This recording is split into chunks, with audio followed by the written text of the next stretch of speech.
Good evening from New Delhi, and as my guest, Dr. Ron Malka, would remind me, good afternoon from Israel. Uh, my guest today, usually I never have a tough time describing my guestry. I've dealt with people who've done many things before or some things before their current job. Somebody can be a lawyer politician, somebody can be a teacher diplomat, somebody can be a businessman diplomat or economist diplomat. But with Ron Malka, I have a problem because if I started putting hyphens in terms of all that he's done in his life, I think we'll need about a dozen hyphens. So Ron Malka, who is a real doctor, has a doctorate in economics, has been a soldier for 24 years.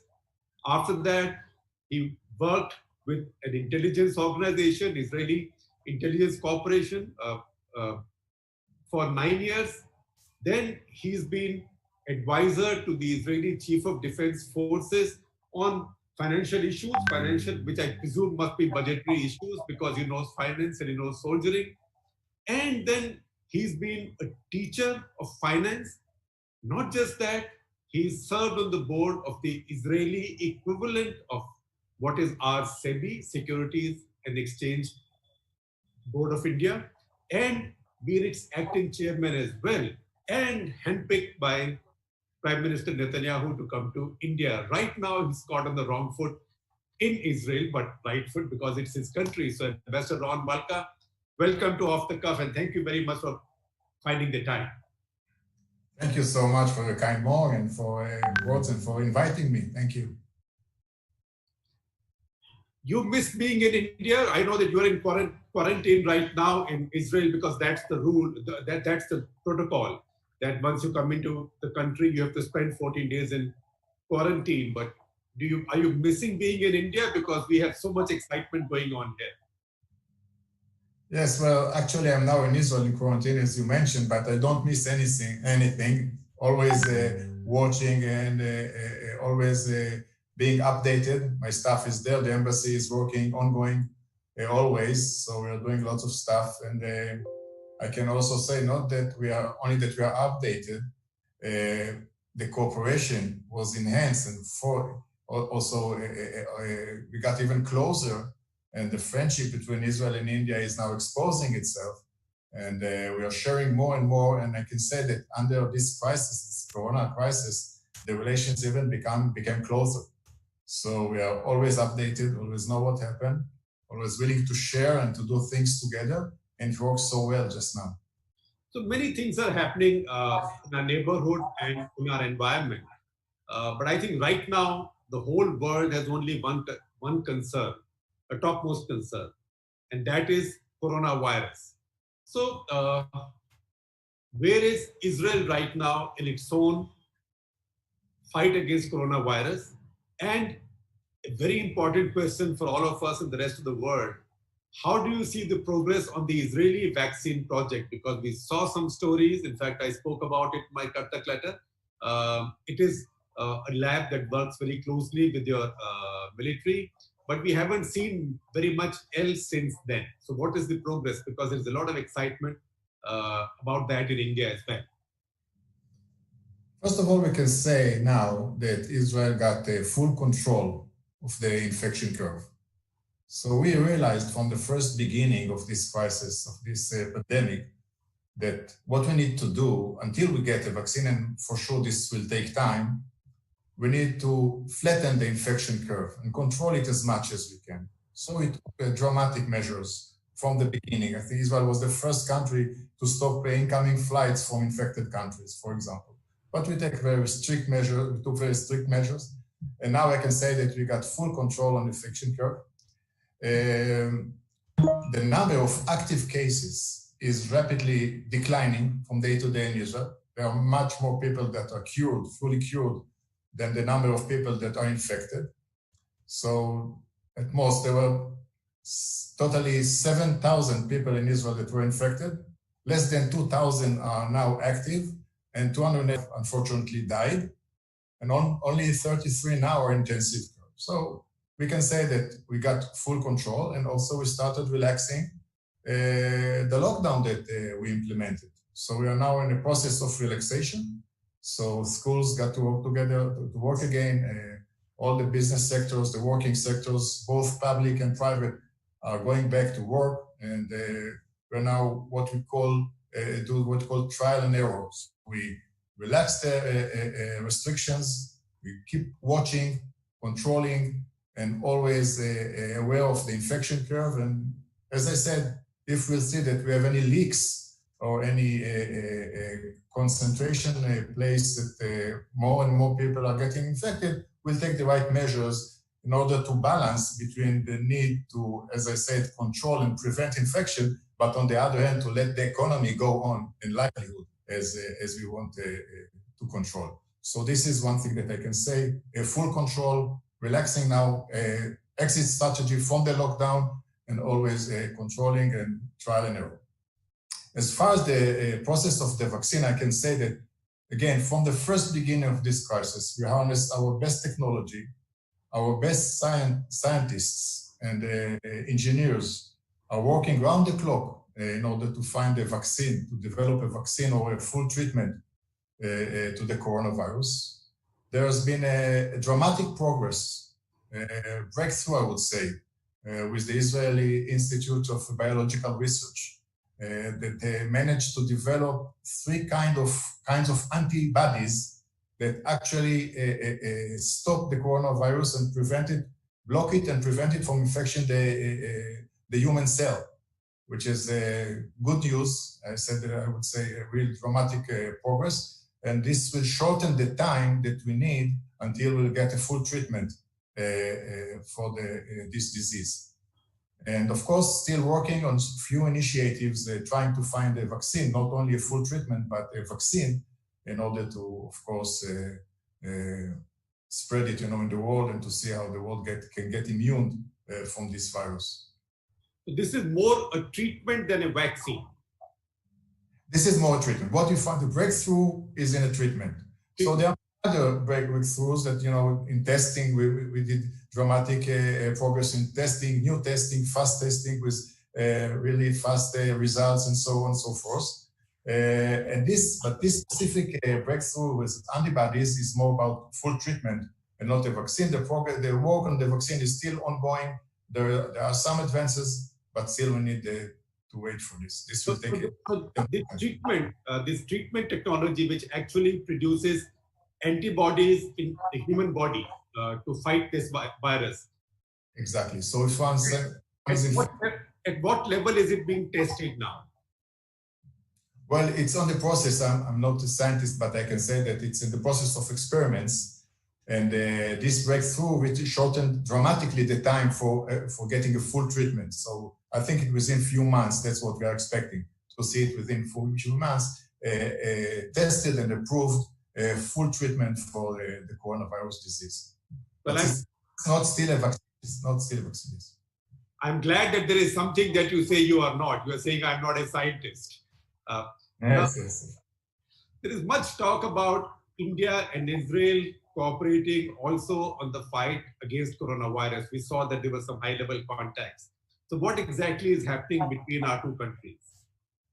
Actually, there is a lot happening. I can say that since this outbreak of the coronavirus, there have been two conversations between our two prime ministers that, as we all know, good friends and know how to cooperate and to work together. They decided to cooperate and to work together, sharing data, experience, best practices, whatever we can share to help each other, because together we are much, much stronger, what we call synergy.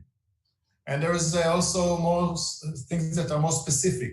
Both countries nominated point of contacts that connect between our Ministry of Science and our Ministry of Health with the Ministry of Science and the Ministry of Health in India. There are now more than 50 topics that are now tested to see what are the best topics to cooperate and to work with. And there's also something which is more specific. Our Ministry of Defense is working and cooperating with the DRDO and the scientific advisor for the Prime Minister Modi on rapid tests for coronavirus. So 3 different initiatives using sand and other measures And we are working together, sharing this work, our best scientists with the best scientists of India. And I will always say that thing that out of 5 nations that reached the moon, 2 are India and Israel. So think what can be the scope of cooperation in science and technology between Israel and India. So it's now ongoing with the coronavirus, and hopefully will bring good news for the world. Because if we'll have this rapid test that we are looking for, and I think we got the technology, just need to finish the process, this can, change dramatically the way that we live under this coronavirus. I think if we have tests that can give results within 20, 30 seconds, what will happen, in airports and transportation, meetings, conferences, whatever we are looking for. So this can be a dramatic change. Hopefully this will go on, and we'll see good news in the coming future. So I know that you qualified all this by saying you are not a scientist, but will you tell us about how this new rapid test works? How is it different from other tests being developed elsewhere? So what scientists found out that you can really recognize and identify the scent of the coronavirus. So if you just blow and you take what they blow and you just test it in the right way with the right technology, you can then know within a few minutes what it is. So this is one of the initiatives. There are other initiatives that are testing frequency of this, things that get out of the coronavirus, and some other measures to identify. As I said, I'm not a dentist, I'm not a scientist, but this is what I'm here for, as a scientist. So this is a trans technology, which is there, harnessed to fight the coronavirus. And as I said, with the brightest minds in the world, from India and Israel, I'm very optimistic. Hopefully they will find a solution, especially for these tests and many other initiatives. As I said, more initiatives are tested now. Our scientists are closely working. I can also say that we started a new big initiative with iCreate.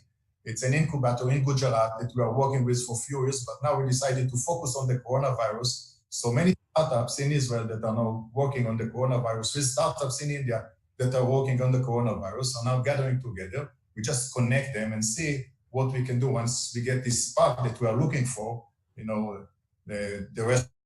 So we are looking also in this and many other initiatives between businesses to businesses and people to people. So we are always connecting. And once we get the spark, as I said, beautiful things can happen. And Mr. Malka or Ron, because you are younger than Yes.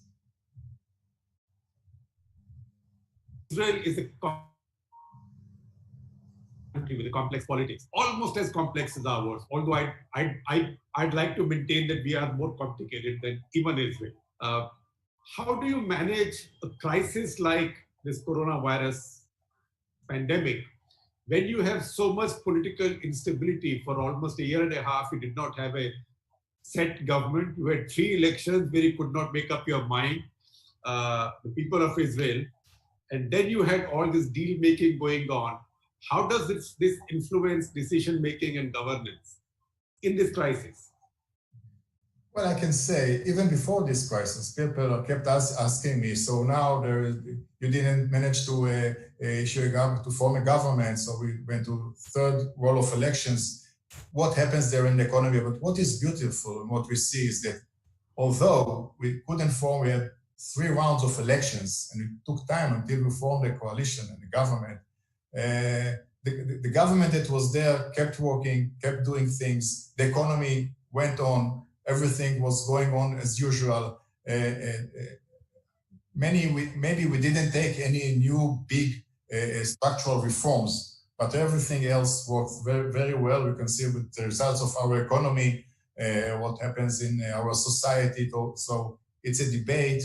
It's something that you see in democracy. This is a vibrant democracy, and things are still going on. Since we unleashed the private sector many years ago, it has its own independence, still working, still doing.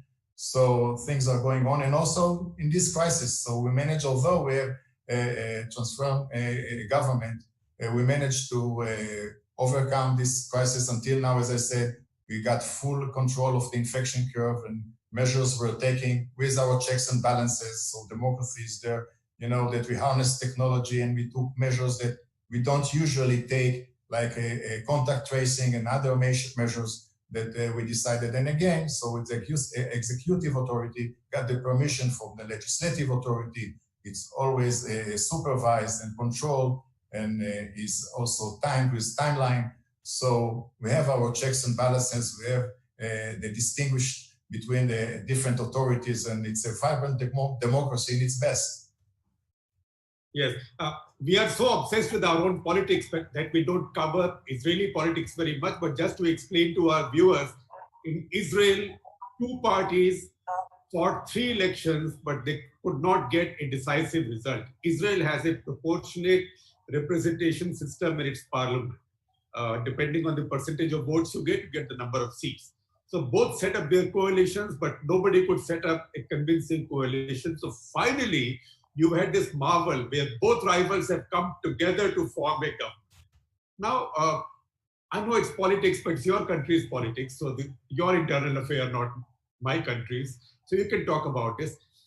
In real life, in contentious democratic politics, how do two rivals who've already been saying rude things about each other in election campaigns, how do they come together and run a coherent government? Well, I think this is a reflection of our solidarity and the way that we love our country, our homeland. So people know, although they might have different views and attitudes, in times of crisis, in time of need, we know how to cooperate, to work together, to get united. This is what beautiful I think about Israel and Israelis, and the way that we look and we love and we cherish our homeland, our independence, because for 2,000 years we didn't have independence, so we cherish so much. So that's how you can see rivals, as you call them, working together, getting united, putting aside all the differences, and they, let's say, they decide what they agree and what they don't agree. So they know it. It's all on the table, and then work together, of course, in favor of our country. So this is, I think, a beautiful democracy, what we can see. You are a former soldier. Mr. Benny Gantz is a former general, in fact, former chief of staff. What do you know about him? What kind of a person is he? Have you worked with him? And how do you, not compare, but how is he, you know, Prime Minister Netanyahu very well, and we know him very well. Describe Benny Gantz to us. Well, any soldier, I think any officer that becomes the chief of staff of the Israeli Defense Forces must be very talented, must be a good leader, great leader, because checks and balances, so many talented officers are there. So the one that gets to be chief of staff is someone that must be a very talented one, good leader, good thinker, one that is very mature, knows how to balance between things. He was there when we had these incidents in the south, in the north, military. He was the leader, he was the chief of command, and he conducted the things very well. So of course you have the proofs, and the fact that he was chosen to be the chief of staff of the Israeli army means a lot. So we are talking about talented people that can do a lot, very gifted. Both, you know, of our leaders are like that. So I think that I can say that Benny, I worked with him. I worked very close with him. I know him personally. Very impressive. The one that you want to work with, and as well as other politicians in Israel. So we're talking about choosing from good ones. So they're all good. They're all very. So when was it that you worked with him? Was it when you were with the IDF Intelligence Corporation? Or no. No, the financial consultant for at that time, yes. Because, you know, another thing that I find very interesting about you, that you are a specialist on defense budgeting. Yes, I think we need to borrow you for some time in India. Yes, but you know, that's what we do. That's when I found my, you know, counterparts, colleagues here in India, and I say, please use all our experience, our background is here, open for you. We are willing to share. So when I meet my colleagues from the Ministry of Defense, I share with them our practices, how we allocated budget, what we do, what was the priorities. For example, that we make the distinction between expenditure and investment. When you allocate a budget, you need to know to make which is something that is lost, and this is something that is sunk cost, and what is an investment that will see fruits in the later. And now we make the distinction between all the ongoing things and building capacities. So many principles of budgeting, of from our experience and for the way the best practices that we use, we share here with India, with our friends. That's what we do with friends, basically. So these are our friendship values, and so whatever becomes. So this is, I think, one of the things that was there in the mind of those that decided, or our Prime Minister decided to send me here with my background, which is not a diplomatic career, but other background, just to share more practices, more ways of thinking in more sectors. And this is the way that we enrich, the relations and put them in more avenues. I have a question from our managing editor, YP Rajesh, who wants to know, are you worried that Modi government's new stress on self-reliance or Atmanirbhar Bharat will hurt the thriving defense exports from Israel to India?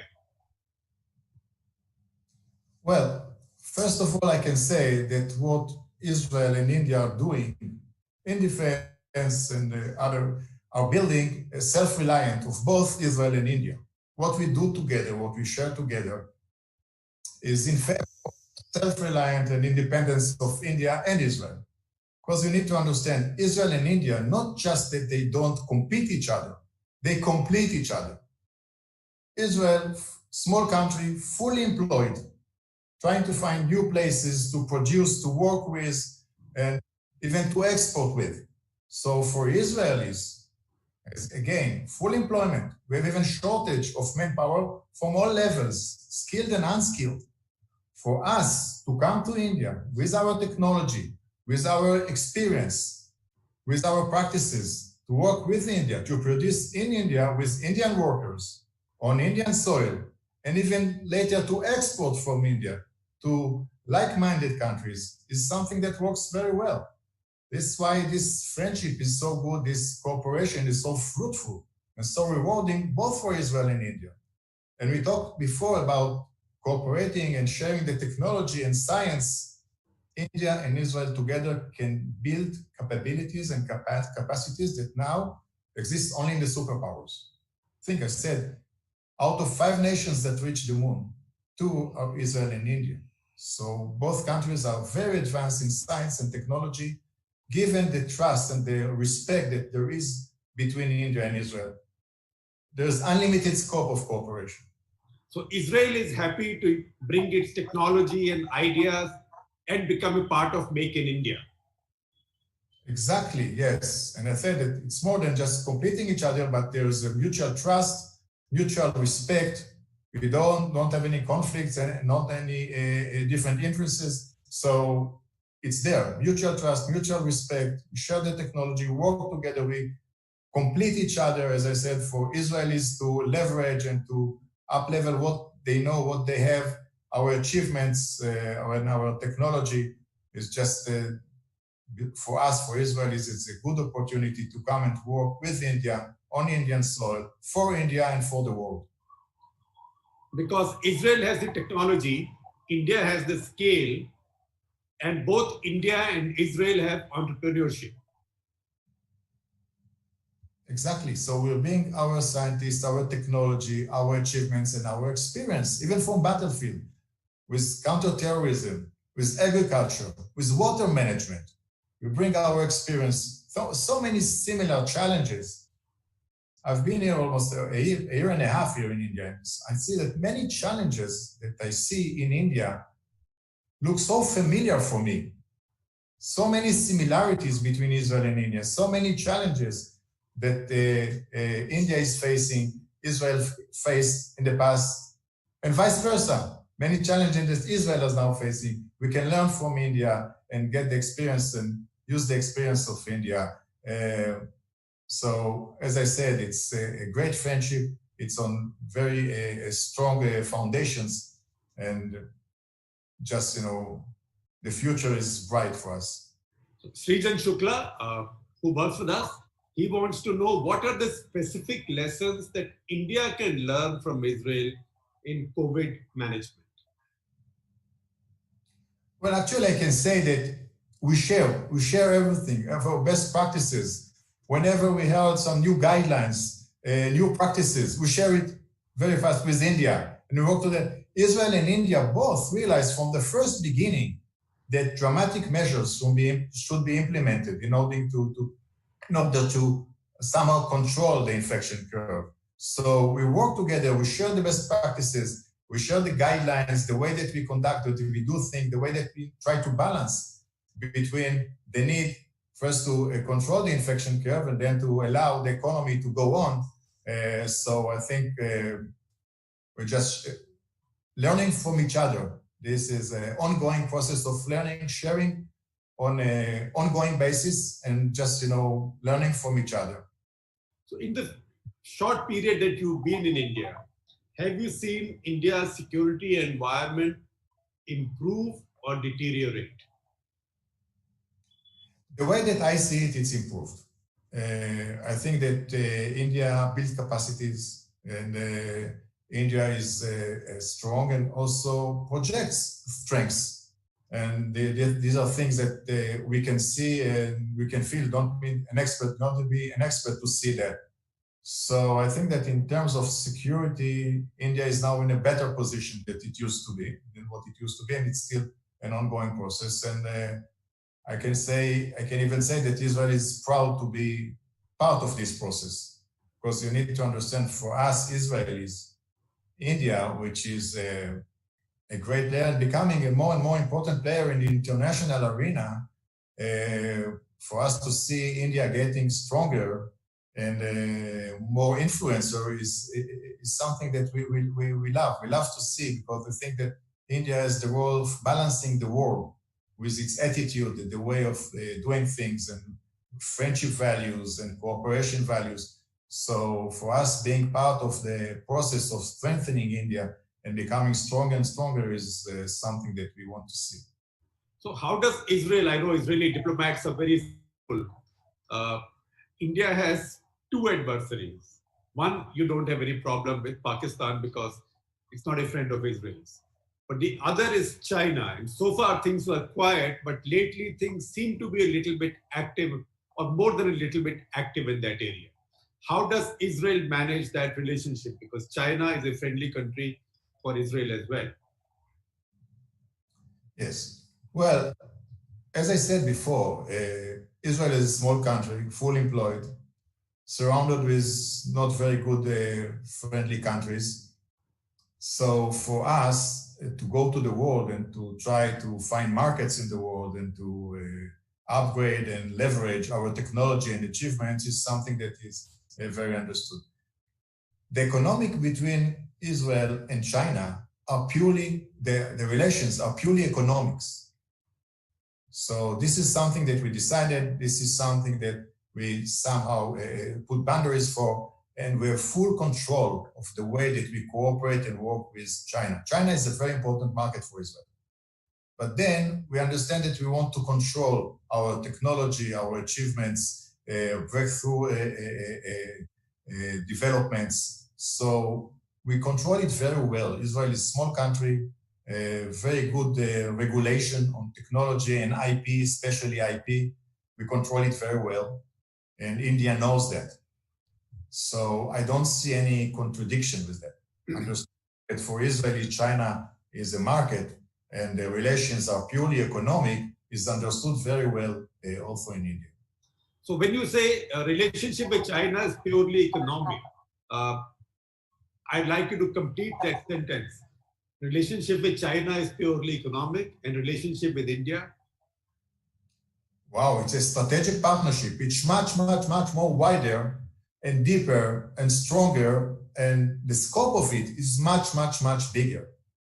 As I said, two democracies with many, many similarities, with mutual trust, mutual respect. India is a strategic partner of Israel. That's how we see it. It's one of our closest friends in the world. So it's much, much different. It's much, and it's, it's open. This is not something that we put under trade. It's very open, it's very known. Even China knows that the relations with India are different, and it's understood, and that's how it is, because that's how we want it to be. And so we know very well to balance and to control things, to decide how we want to measure and to conduct our relations with other countries. So India for Israel is a strategic partner. It's a precious friend. So it's a friendship values, which is much, much beyond the economic relations. Because if you look at the political map of the world, then Israel on the Mediterranean and India, Bay of Bengal, from the Mediterranean to the Bay of Bengal, there aren't many full democracies like India and Israel. Exactly. That's what I'm saying.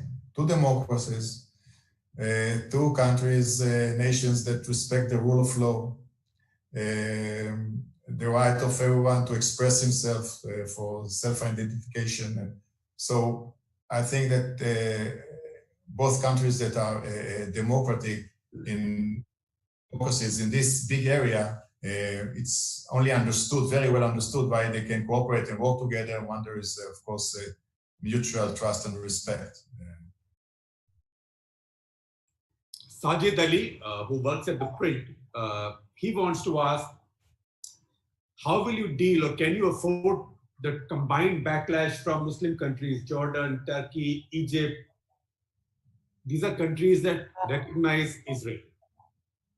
If Israel decides to annex the West Bank? Well, first of all, we need to see the broad perspective of this issue. It's been many years since we got control, gained control on the West Bank. And not everybody remember and knows how we got control on the West Bank. People should know that this territory, what is called the West Bank, was used to launch a massive attack against Israel in our most vulnerable situation, when we were fighting in two fronts, in the north with Syria, in the south with Egypt. We asked, I would even say, we begged Jordan, that was then controlling the West Bank, not to join the war, not to attack Israel. Still, they did that. They decided to attack Israel in our most vulnerable time. That's how we fought back with a big price, many, many casualties, but we fought back, and that's how we pushed them back and got control of this strategic area, which is called the West Bank, which is a big threat, strategic threat on Israel. And from that moment, in 1967, we did the best we could to try to find peace solution, peace agreement. And we are willing to negotiate, but we didn't find a counterpart for that. The Palestinians that were there refused to recognize Israel, refused to recognize our very right to exist, to live in this area. And few times in the history, we were so close for a peace agreement. In 2000, 2008, we offered the Palestinians whatever they asked for, almost 95% of the territories and many, many other things that they asked for, but they refused to sign this peace agreement. So we say that we are willing and to give a lot and to sacrifice a lot for peace, but we are not going to risk our very existence. So unless we get the measurements that we need for our security, we will not give back these territories. So until now, the Palestinians are being stubborn and not willing to sit to negotiate. And talking about annexing started after the United States of America just offered what they call the deal of the century, which is, I think, a realistic plan that be a starting point. Nothing should be unilaterally. A starting point for negotiation for peace between Israel and Palestinians. Parts of this plan is, I wouldn't say annexing, because this is not the right phrase, because you annex only something that belongs, some territory that belongs to sovereign country, sovereign state. The West Bank has never been part of any sovereign state. It's a territory of conflict, but never a sovereign state control this area. So it's applying sovereignty. This is the right phrase that we should use in this issue. So part of this deal of the century is applying sovereignty of those territories that Israelis already live there. So not changing anything on ground, which is very realistic, very understood. Hopefully we'll do it together after negotiating and coming to a compromise. But otherwise, and if not, this is again, one of the options is to do unilaterally things as part of this deal of the centuries. As we see now, many countries in the world are in favor of this plan, especially as a starting point for negotiating and hopefully achieving a peace treaty. I have Adil Mustafa, one of our viewers, who wants to know how does Israel prefer or does it worry about nationalistic fervor which has taken over in many countries? And with that, you've seen the rise of right-wing leaders all over the world, including in Israel. Well, we need to understand that nationalism for itself is not a bad thing. Nationalism is not against someone. It's in favor of my people. That's the way that we see it. So the rise of nationalism in the world, we don't see it as a threat. You can strengthen your nationality and your self-identity and unique identity and still cooperate with others and work together with others, because it's a necessity, I think, in the world, understand, especially under the coronavirus crisis, that we need to work together and to get united, to cooperate. And this is not a contradiction from nationalism. You can, because if you don't define nationalism as against others or patronizing others, but something that is in favor of your kind, of your people, then it's not something that is bad and we can accept it and get it and still cooperate and work together. Also, the nationalism rises all over the world. So it's not anti-globalism. Nationalism, the way that I see it, is not necessarily anti-globalism.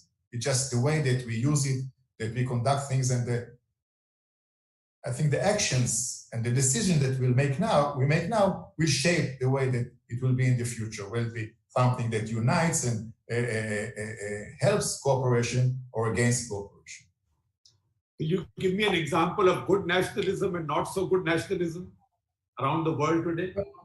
Well, it's very simple. If the nationalism is not defined against anyone else, but in favor of my kind, my people, just because someone wants to understand, to feel that he believes to a certain group, which is his like-minded, it's okay because it's not against anyone. If it's a nationalism that is defined as against or as better than others, this is wrong. This is not the nationalism that you want to see. So there are nationalists in Israel, for example. We are not against anyone. We are not patronizing anyone. We are just saying that we are different. We want to keep our unique identity. That's it. We are willing to cooperate, to share, and to see that we go all over the world. We share our technologies. See what happened between Israel and the Arab world. There's been a time that the Arab world was considered as a mortal enemy of Israel.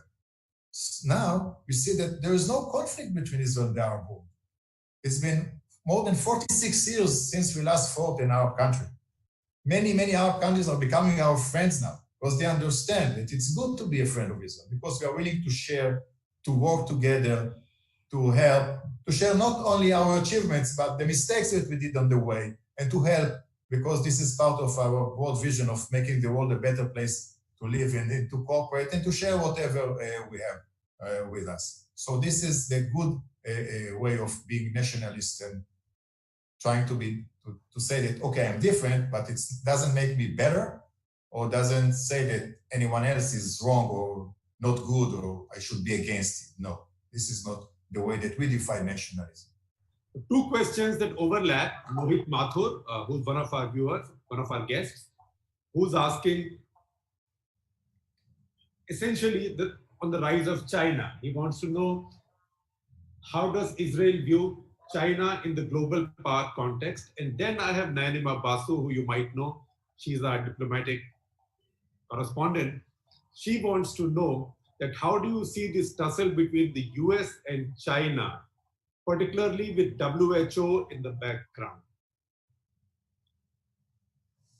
Well, for sure, the tensions are growing, especially between United States and China. This is something that we see. It didn't start now. So we remember the trade war and before the currency, what they call used to be called the currency war, and the trade war and the trade agreements. And of course, there is some tension between the United States and China, and it's just rising now under this pandemic that is spreading the war.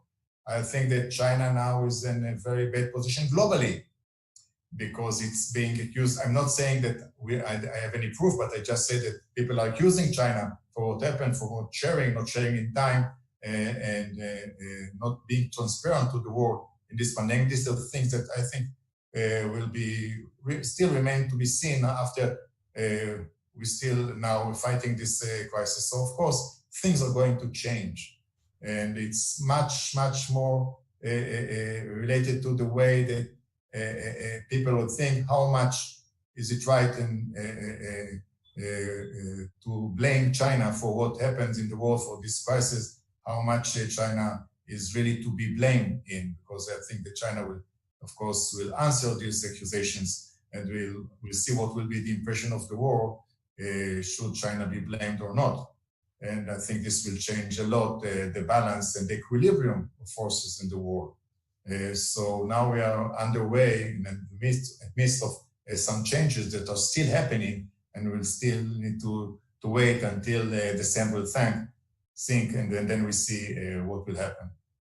But from Israel's point of view, in your view and Israel's view, has China been sufficiently transparent, or could it have been more transparent? Well, we are focusing now in fighting the coronavirus, in trying to balance between the effort to get control of the infection curve and the economy, and to see how we can, work and live under this coronavirus until we'll find the vaccine. So we are focusing now on that. I hear the articles, the news, the newspapers and the media that is accusing and not accusing, and hear that. I don't know which from that is real, which is not, but this is not the time to investigate. So this is the time to focus on finding solutions for life and livelihood, and to, as I say, to manage to overcome this virus, this crisis, because it's already here. And then we have enough time after that to see what happened, who to blame, and what are the consequences of that. And so this is still remain to be seen in the future. This is not the time for that. The questions we Indians have to ask you are not all about politics and economy and defense and military cooperation. These are also more important questions, particularly for many of our guests.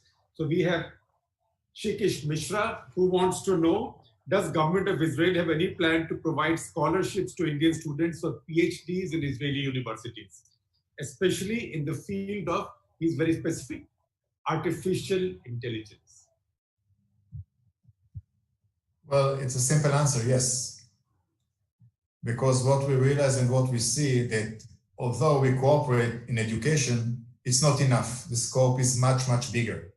So yes, we are going to have scholarships and different avenues and programs to enhance the academic ties and the cooperation in education between Israel and India. I think both Israel and India appreciate very much education. I would say that we built our country on education.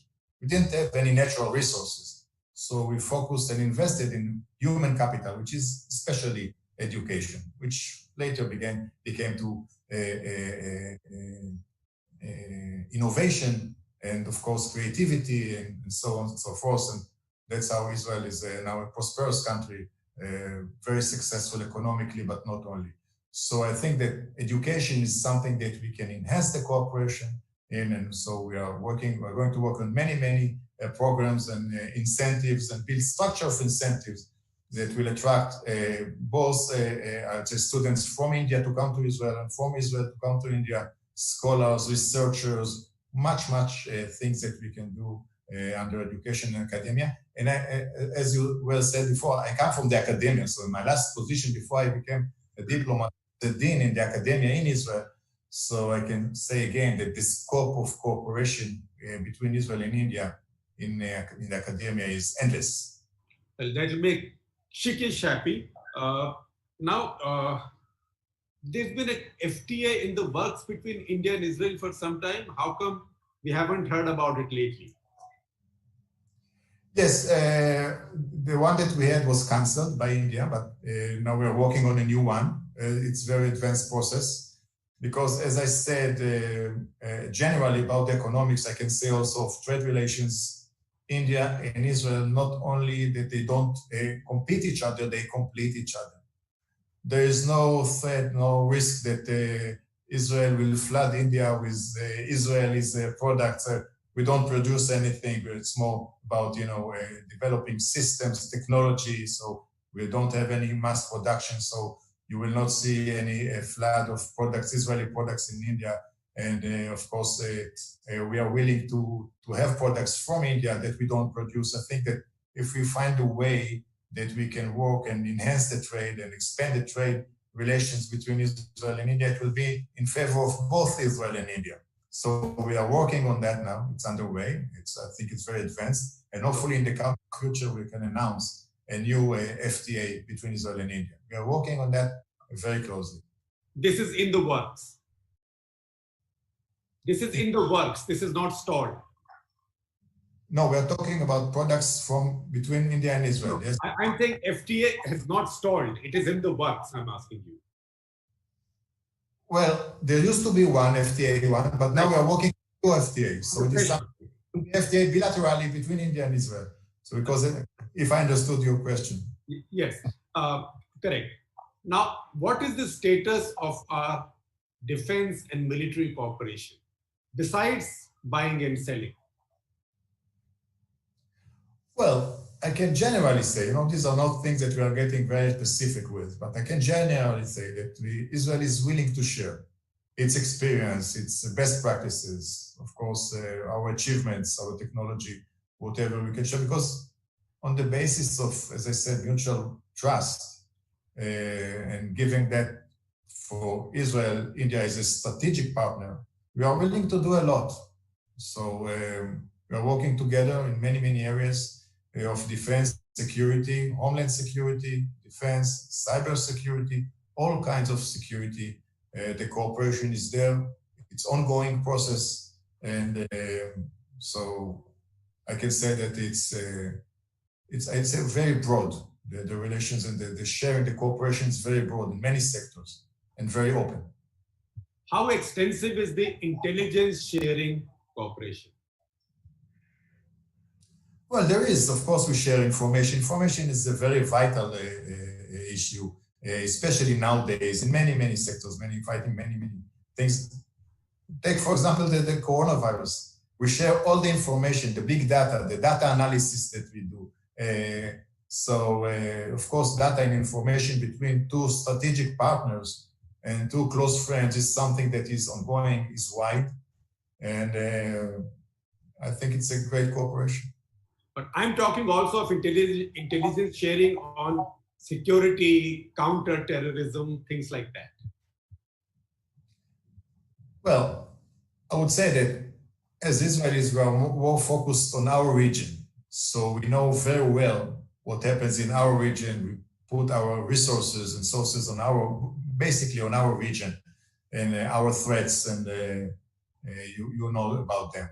So whatever we can share is from our region, and we are not interfering in other. We have enough conflicts for ourselves. So of course, as far as India needs any information or help to defend itself, we of course willing to share, but we might not know enough about other conflicts that India or borders that India is dealing with.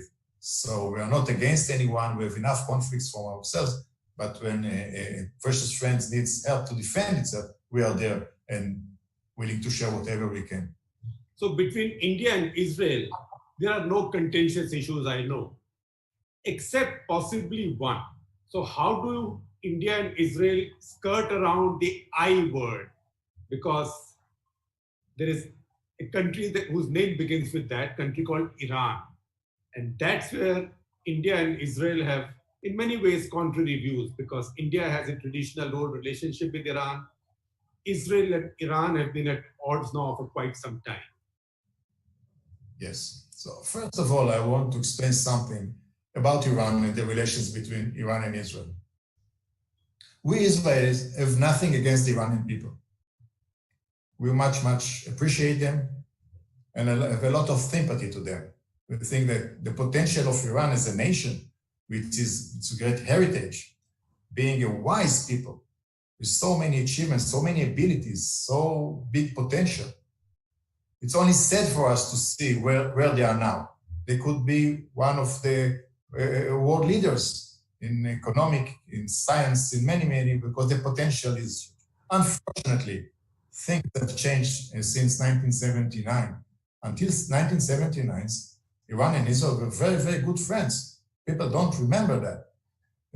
Even Iranian exiles that I meet all over the world tell me how many systems, water management, agriculture, and other systems in Iran are still from Israeli technology in Iran. So it's not about the Iranian people, it's about this regime that hopefully sometime will understand which wrong path he took and will come back to the right path. We don't have anything against Iran, just the fact that they decided that we are their mortal enemy, and then we need to defend ourselves, because that's how we do. We don't take any, we don't underestimate any risk, especially when a country says that we are their mortal enemy and they will not rest until they will annihilate Israel, which is part of their, I would say, vision of expanding the Muslim revolution all over the world and start with the Middle East. Some voices that we remember from the dark ages. Hopefully they will change their way. So it's about the regime, not about the Iranian people. That's why we can understand each other. We can understand the attitude of India towards the Iranian people. We can understand what happens between India and Iran. And of course, India understands that Israel, once Iran stated aim is to total destruction of Israel, Israel needs to defend itself from Iran. So we understand and each other's view. And so given the fact that the relations, the friendship is so good, is so close, is so rewarding, we put that aside. So we agree to disagree about Iran, how we should conduct our. So each of us conducts his business according to his relations with Iran. And hopefully this regime will change its path, will be more considerable for their own people, will provide to their own people. And instead of investing their money, which they don't have enough, in 1,000 kilometers from Iran, will concentrate in their people, will provide to their people, which they deserve to get this provision, and hopefully they will thrive and prosper and leave us aside. You are a good diplomat as well, I have to say that. Thank you. Now, concluding question, we are now going away from politics, defense, security, intelligence, coronavirus, everything. Because you just mentioned water management. You said that before 1979, a lot of Israeli water management technology was used in Iran. And Israelis are masters at water management. I've seen some of that. You use every drop. You make every drop count. So I have a question from Ravi Pandey, who's one of our watchers, who says, please tell us a bit about your water management system and how much of that are you doing in India with us? Because India has a strange situation. We are not short of water, but we somehow always run short of water. Israel is very short of water, but in effect, never short of water. Yes, so it's basically a matter of management, the way that you manage both sides of the equations, the sources and the uses. So what we did in Israel, we enhanced the sources. So first we enhanced rain, and after that we desalinate and we reuse the water that we use. So we have more water, more supply of water. And then when we use the water, we implement this measure, this technology, these systems that enable us to use water very, very efficiently. So as you said, every drop counts. So working on this, both parts of the equation, now Israel has abundance of water. Israel is basically desert. 60% of it Absolutely, yes. is the desert, and the rest is semi-arid area. The population of Israel multiplied itself 15 times since independence. We started with 600,000 people, now we're almost 9 million. And still, we have abundance of water. We haven't supplied water to our neighbors, to the Palestinian Authority and to Jordan. So all this technology, all these water management practices are shared with India. And there are many, many Israeli companies that work all over India. If you see the map of the footprint of Israeli water management companies in India, it's amazing. You would say that you would think that Israel is much, much bigger than what Israel really is. Because how come there is such a big footprint of Israelis water companies and management companies in India? But India is big, is huge, and it's a great scale. So there's a lot to do. So I can also tell you that once the Minister of Jal Shakti was nominated, and we are really blessed, I think it's a very wise decision of the Prime Minister, government of India, to concentrate all the authorities of water in one ministry. Because even for us coming to share with India, it's much, much easier that we have one point of contact.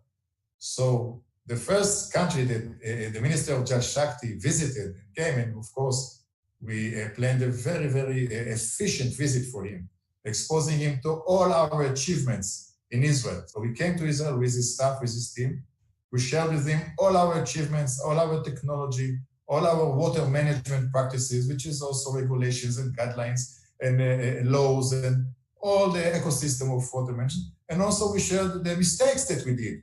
So you don't need to commit the mistakes that we did because nothing is perfect on this kind of processes. You understand that. So we also made mistakes, like for example, over pumping groundwater. We unfortunately poisoned some of our water resources because of over pumping, and this is something that you can never fix after that. So these are of course mistakes that we did and we shared with India, so you don't commit these mistakes. Fortunately, most of our water resources are up the ground, not under the ground, not groundwater. So it wasn't such a crucial mistake, but still in India, much more water is underground water. So India needs to be much, much more careful about the way that you pump groundwater and the way that you measure water, conduct water, and of course, purify water, and generally speaking, manage both sides of the equation and the uses. So we are here. We have a water experts that is part of our staff, Israeli water expert and agriculture expert that is part of our staff in the embassy and is going all over India. And of course, we are bringing always experts from Israel to India just to share the practices, the technologies, all the ecosystem of managing water. Well, you call Israel a small country, but I do remember on one of my early visits to Israel, I bought that T-shirt, very popular T-shirt, with the map of Israel that says the tiniest large country in the world. Tiniest, yes, it is the tiniest country in the world. It is tiniest large country, because Israel has influence way in excess of its size, and it's great that India and Israel are friends. And I can see as much as technology plays a bigger role in the world, small countries can project power and presence as if they were big countries. And I think now, given Israel is very advanced in technology and science, now we, I would say, project much more presence than our real size. So this, thanks to technology and the influence of technology, the importance of technology and innovation. Also innovation, because history shows that those economies that focused on innovations are those that thrive, that perform much better than those that didn't focus on innovation. So given Israel is focusing on innovation and technology, enable us to project much more presence than our real size. On that, happy and joyful note, I think we have to bring this to a conclusion. When an Israeli and an Indian talk, they can talk forever. But you have important work to do, even in quarantine. So thank you very much. It's been such a brilliant conversation. Look forward to having you back in India soon. Thank you so much for inviting me. Thank you so much for finding the time.